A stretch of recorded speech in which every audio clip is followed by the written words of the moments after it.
adil, makmur, beradab. Dari mahasiswa mungkin ada ketua BEM kita. Wakil dari mahasiswa UNJ. Sabit sama ada komandan Green Force.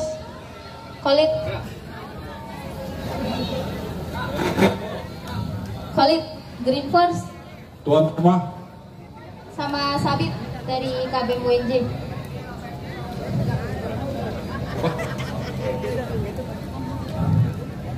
Yang terakhir. Ada lagi perwakilan? Coba tunjukkan wajah-wajah nelangsanya mana? Nelangsa.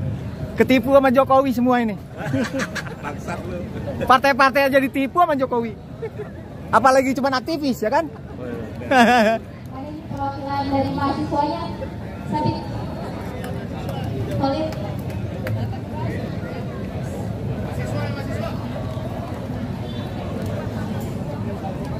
Yes. Dan Sabit adalah ketua BEM. Baik, untuk membacakan Sumpah Rakyat kita akan dipimpin oleh Teddy.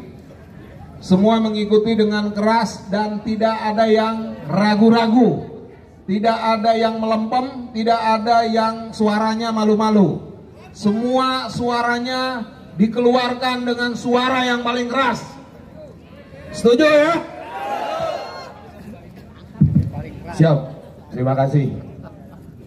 Rekan-rekan semua yang ada di sini sore hari ini, walaupun matahari mau tenggelam, nyaris tenggelam, kepalkan tangan kiri, tinju langit, remukan matahari.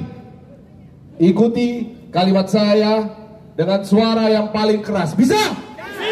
Bisa? Sumpah rakyat Indonesia. Kami rakyat Indonesia bersumpah. Bertanah air satu.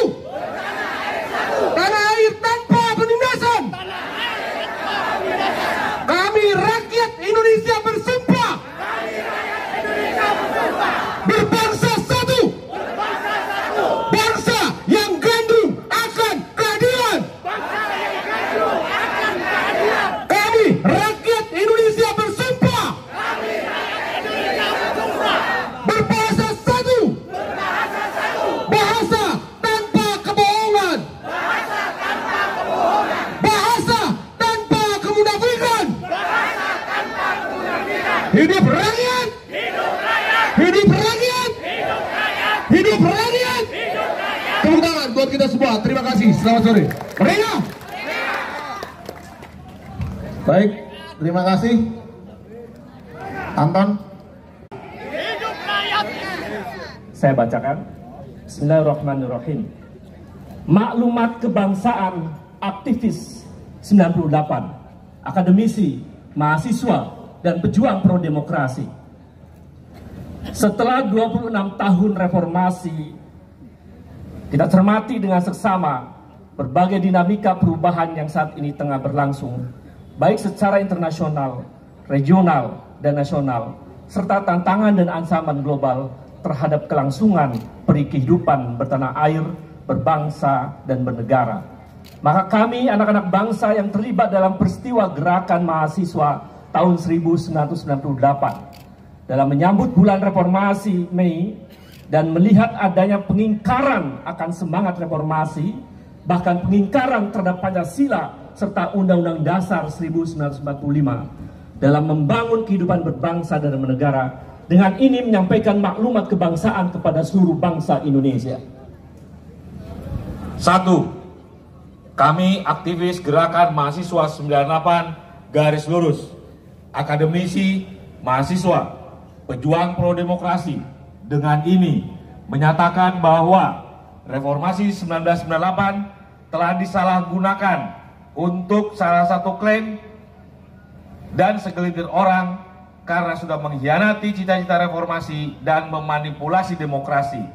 Bahkan lebih dari itu, sudah mengkhianati cita-cita kemerdekaan seperti yang diamanatkan dalam preambul Undang-Undang Dasar 1945. Atas kegagalan tersebut, dengan segala kerendahan hati, kami meminta maaf kepada seluruh bangsa Indonesia. 2.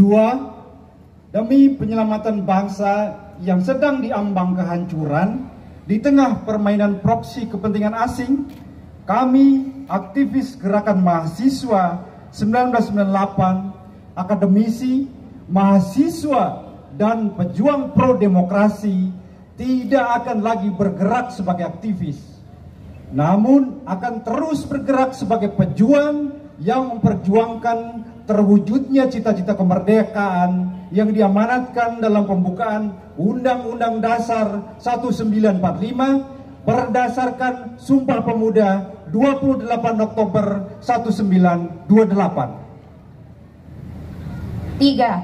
Kami pejuang kebangkitan pergerakan Indonesia berjuang agar terkait hal-hal mengenai kekuasaan penyelenggaraan negara dilakukan dengan cara seksama bagi sebesar-besarnya kemakmuran rakyat sebagai perwujudan dari upaya untuk melindungi segenap bangsa Indonesia dan seluruh tumpah darah Indonesia, dan untuk memajukan kesejahteraan umum, mencerdaskan kehidupan bangsa. 4. Dalam konteks tata pergaulan dunia, kami pejuang kebangkitan pergerakan Indonesia tetap berjuang agar Indonesia bersetia menjalankan kesepakatan Dasar Silau hasil dari Konferensi Asia Afrika yang diselenggarakan di Bandung pada 18 sampai 24 April 1955 dalam rangka ikut melaksanakan ketertiban dunia yang berdasarkan kemerdekaan, perdamaian abadi, dan keadilan sosial. Pejuang kebangkitan pergerakan Indonesia telah menempatkan korupsi sebagai kejahatan kemanusiaan terhadap seluruh aspek kehidupan bertanah air, berbangsa dan bernegara yang harus ditumpas habis sampai ke akar-akarnya. Upaya memiskinkan terhadap pelaku kejahatan korupsi melalui perampasan aset mutlak untuk dilakukan tidak hanya untuk memberi efek jera, namun juga menjadikan negara Republik Indonesia sebagai restet yang mampu memberikan rasa keadilan kepada seluruh warga bangsa. 6. Pejuang kebangkitan pergerakan Indonesia juga melihat pemilu 2024 yang sudah terselenggara diharapkan mampu melahirkan pemimpin yang berasal dari suara rakyat, berakhir buruk akibat berbagai akrobat politik dan kecurangan yang terjadi. Supremasi hukum runtuh dan hampir mustahil dapat tegak di tengah tata kelola pemerintahan yang syarat kolusi dan nepotisme tersebut. Bagaimana lembaga hukum direkayasa sedemikian rupa demi melanggengkan dinasti politik dan melahirkan otoritarianisme.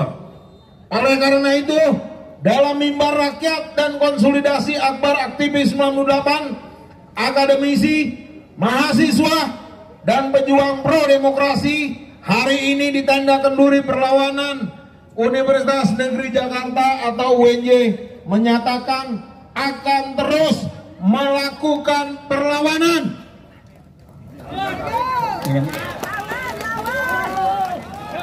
Baik, semuanya bersuara dengan keras untuk membacakan. Saya akan bacakan, nanti akan dibacakan dengan serentak. Oleh karena itu, dalam mimbar rakyat dan konsolidasi akbar aktivis 98, akademisi, mahasiswa, dan pejuang pro-demokrasi hari ini di Tenda Kenduri Perlawanan UNJ menyatakan akan terus melakukan perlawanan dengan 1. Menolak kembalinya Orde Baru. 2. Menolak politik dinasti. 3. Menolak pelanggar HAM. 4. Menolak kolusi dan nepotisme. Yang kelima, menolak kembalinya dui fungsi TNI Polri. Mereka hari ini di kampus UNJ Rawamangun, tepat 26 April 2024, pejuang kebangkitan pergerakan Indonesia. Terima kasih. Hidup rakyat. Semangat Komuster. Setelah merdeka harus merdesa. Setelah reformasi harus revolusi. Kalau media atau dari jurnalis ada yang mau ambil foto? Sebentar, jangan bubar dulu. Ada yang mau ambil foto? Ya. Oke, silakan.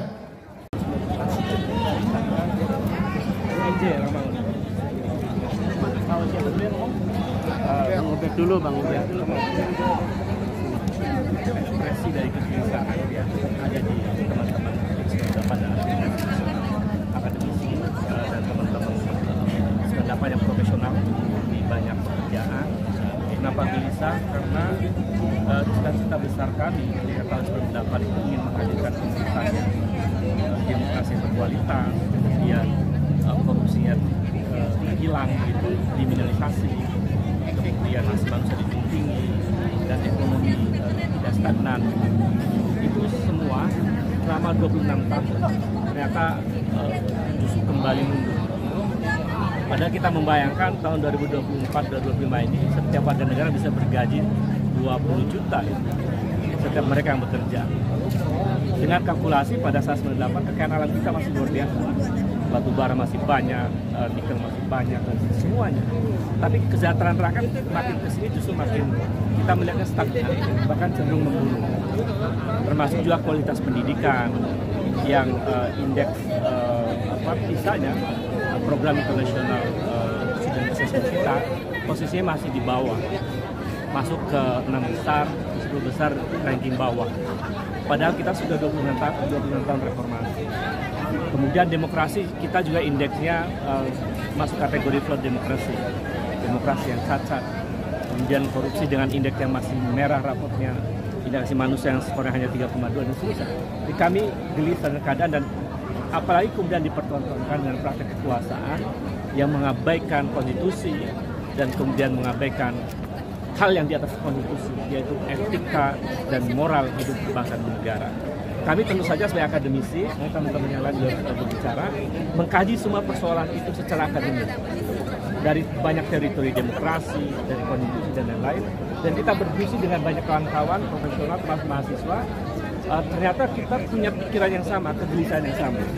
Karena itu kemudian kami ya welcome dengan teman-teman yang menginginkan Indonesia masa depannya lebih baik untuk hadir di sini untuk ya semacam warning keras gitu ya pada kekuasaan hari ini, karena sudah hampir 26 tahun reformasi tapi masih kondisinya memburuk ya.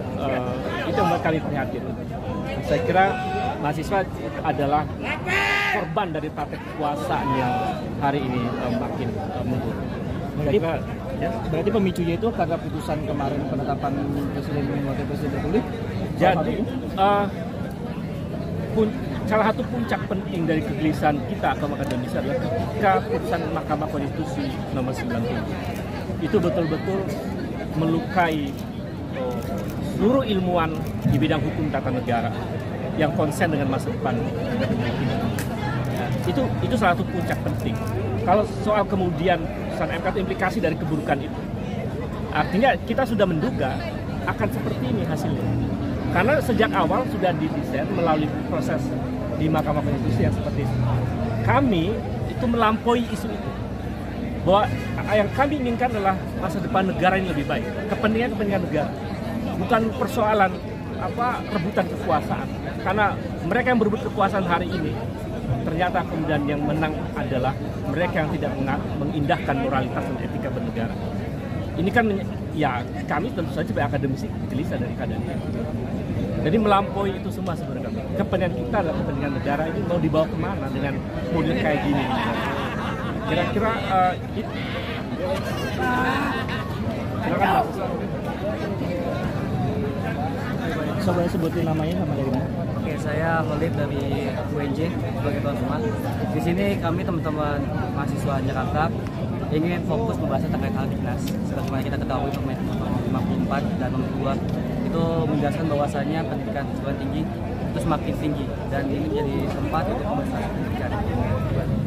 Dan sini yang kami lihat ialah bahwasannya semakin tingginya biaya pendidikan akan semakin sedikit nantinya minat masyarakat untuk merasakan atau ya untuk menuju jenjang lebih tinggi, yaitu pendidikan di perguruan tinggi. Sebagaimana kita tahu juga, perguruan tinggi merupakan sebuah garda terdepan bangsa kita sebagai kaum intelektual, tapi ternyata di negeri sendiri malah dikomunisasi, sehingga ini harus kita perjuangkan.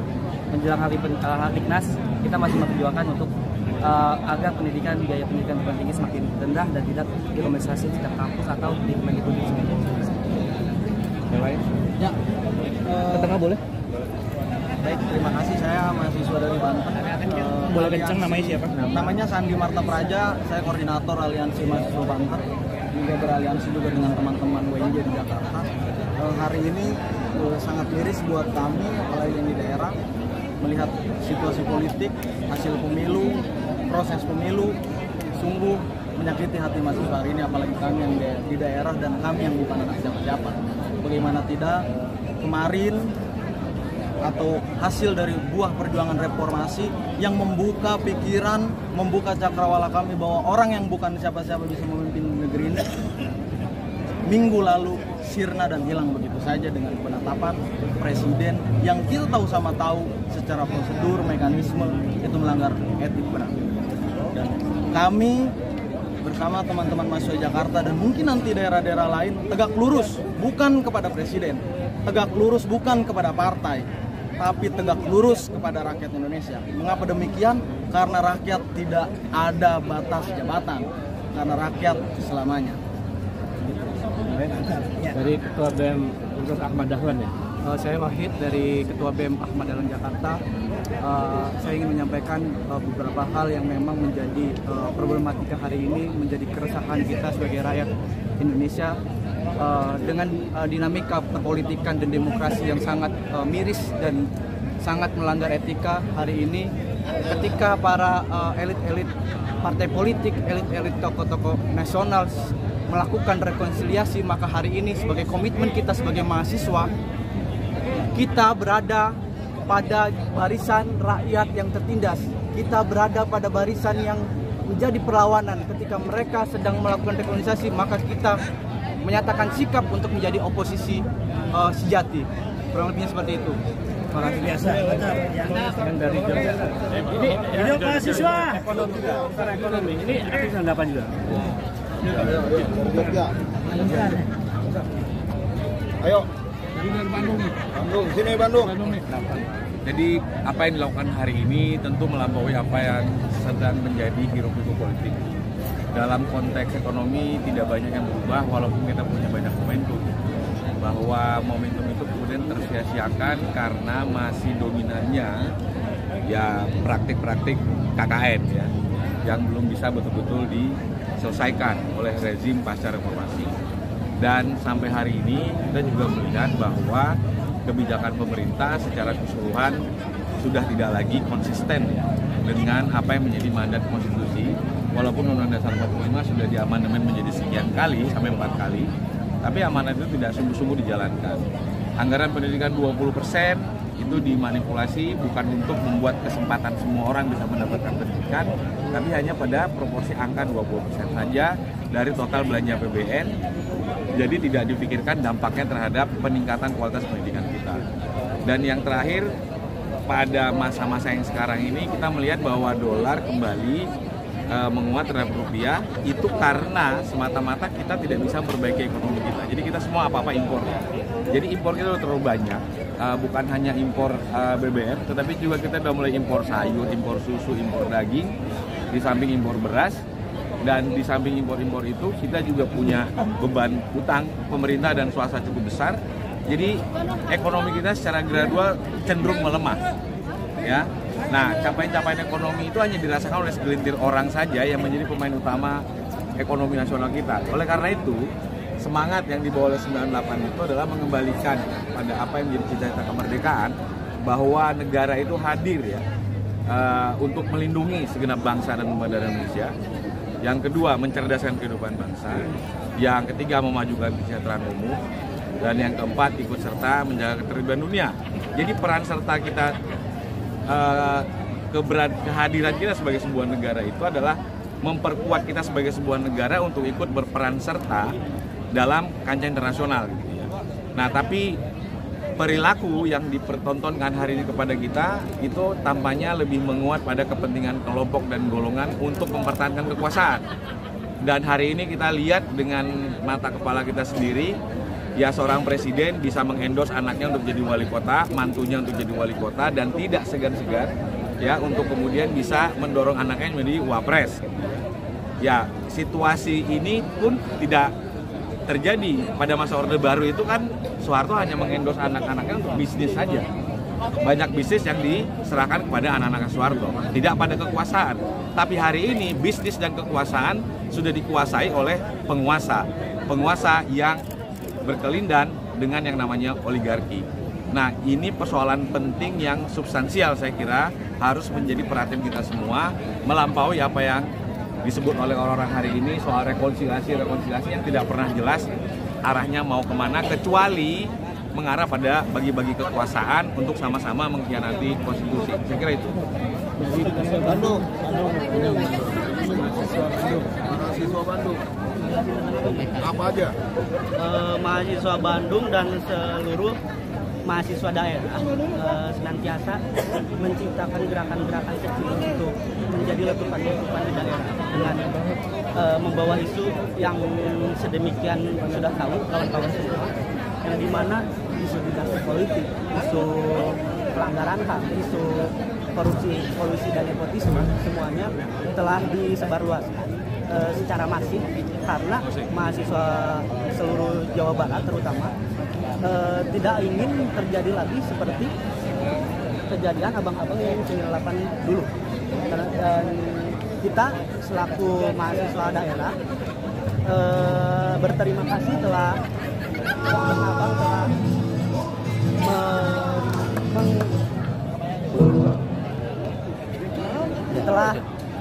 telah membuat acara ini, dikarenakan ini akan menjadi trigger terhadap mahasiswa Jawa Barat, terutama mahasiswa Jawa Barat, Kota Bandung, Tasik, Ciamis, sama Indramayu. Garut. Dikarenakan kawan-kawan di daerah sudah gatal, sudah ingin turun ke jalan sebenarnya, karena sekarang kita lagi nunggu momentum aja sih teman-teman, itu aja. Berarti ini akan turun ke jalan mimbar rakyatnya, Mas Gustaf? Ya. Untuk rencana hari ini mimbar rakyatnya ini akan turun ke jalan ke depannya? Atau seperti apa? Pertama, hari ini adalah refleksi ya. Refleksi kamera. 26 tahun reformasi, dulu mimpi dan cita-cita reformasi yang kita perjuangkan. Tahun 98 kita melihat hari ini sepertinya sudah sangat bergeser. Jauh dari nilai-nilai apa yang dulu kita perjuangkan. Dulu kita memperjuangkan demokrasi, memperjuangkan agar kemudian reformasi total, Orde Baru, pelanggar HAM, lalu kemudian KKN. Justru hari ini malah praktek-praktek itu malah kemudian justru dipertontonkan oleh pemerintah dengan sangat vulgar dan tidak tahu malu, sampai kemudian menurut kita itu jauh. Maka kemudian tidak ada pilihan, hari ini kami berkumpul datang dari berbagai kota untuk membuat rencana berkumpul untuk merencanakan di peringatan 20 tahun, 6 tahun reformasi di bulan Mei. Bang, tadi kan sempat ada deklarasi bersama. Ya. Poin-poinnya spirit perjuangan. Satu, kita menolak dengan tegas Orde Baru berkuasa. Yang kedua, kita juga menolak politik dinasti, menolak pelanggar HAM, menolak kembalinya duifungsi ABRI dan maupun TNI, Polri, dan menolak KKN, korupsi, kolusi, dan nepotisme. Hari ini itu jelas-jelas kemudian pemerintah mengabaikan itu.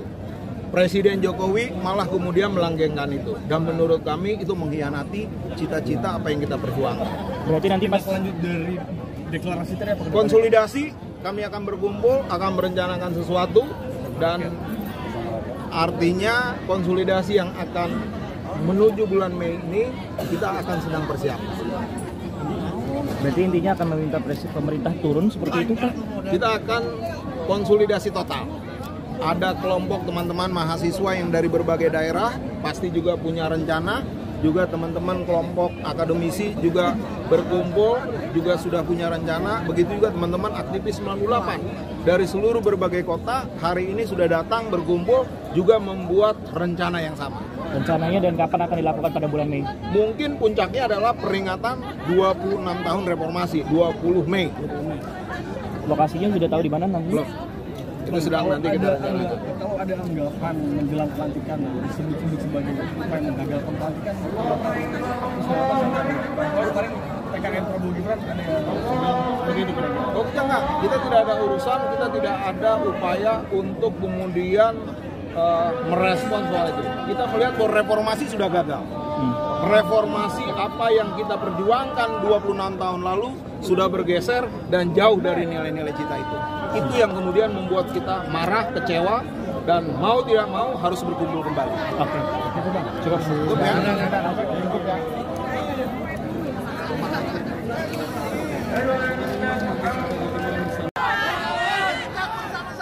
Satu kata. Siapa yang dilawan? Oke, terima kasih Itu semuanya dong, rekan-rekan. harus jelas. Semua gara-gara dalam segala bencana haram jadah babi kurap yaitu Jokowi. Oke.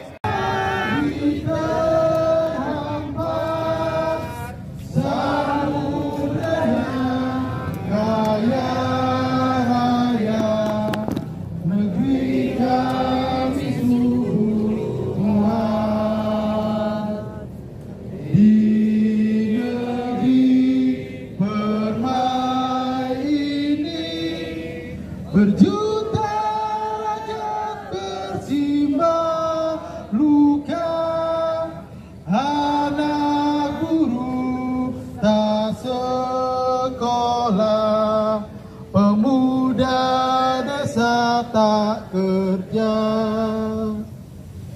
Mereka dirampas haknya, tergusur dan lapar. Bunda relakan darah juang kami untuk membebaskan rakyat. Mereka dirampas haknya, tergusur dan lapar. Bunda relakan darah juang kami, padamu kami berbakti untuk membebaskan rakyat. Hidup rakyat Indonesia! Padamu negeri kami berjanji, padamu negeri kami berbakti, padamu negeri kami mengabdi. Bagimu negeri, jiwa raga kami. Terima kasih semuanya. Merdeka! Merdeka! Merdeka! Perlawanan kita tidak akan berhenti di sini. Ini bukan akhir, ini adalah awal. Untuk itu kita akan membutuhkan ridho dari Allah Subhanahu wa Ta'ala. Mari kita berdoa untuk menutup acara kita pada malam hari. Silakan. Salam Merdesa, adil, Assalamualaikum warahmatullahi wabarakatuh. Bismillah, alhamdulillah, bismillahi masya Allah, bismillahilladzi la yadurru ma'asmi syai'un fil ard wala fis sama'i wa was sami'ul alim wala hawla wala quwwata illa billahil aliyil azim. Yang saya hormati, berdasarkan amandemen Undang-Undang Dasar tahun 2002 secara legal formal Indonesia bubar. Tahun 2025 Indonesia bubar secara de facto menuju kejayaan Indochina Raya. Jiwaku merdeka mensemesta alam, ragaku merdeka mengisi kemerdekaan. Salam.